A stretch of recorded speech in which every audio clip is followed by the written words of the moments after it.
ಹಾಗೆಯೇ ವೇದಿಕೆ ಮೇಲಿರ್ತಕ್ಕಂಥ ಎಲ್ಲ ಆಹ್ವಾನಿತ ಅತಿಥಿಗಳಿಗೆ ಕರ್ನಾಟಕ ಸರ್ಕಾರದ ಪರವಾಗಿ ಸ್ವಾಗತವನ್ನು ಬಯಸ್ತಾ ಇದ್ದೇನೆ.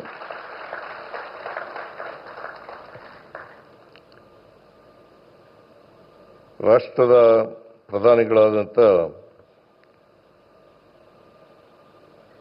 ನರೇಂದ್ರ ಮೋದಿಯವರು ಇವತ್ತು ಬೆಂಗಳೂರು ನಗರದಲ್ಲಿ 3 ಕಾರ್ಯಕ್ರಮಗಳನ್ನು ಹಮ್ಮಿಕೊಂಡು ಬಂದಿದ್ದಾರೆ. ಒಂದು ಹಳದಿ ಮಾರ್ಗದ ಉದ್ಘಾಟನೆ, ಮೆಟ್ರೋ ಹಳದಿ ಮಾರ್ಗದ ಉದ್ಘಾಟನೆ.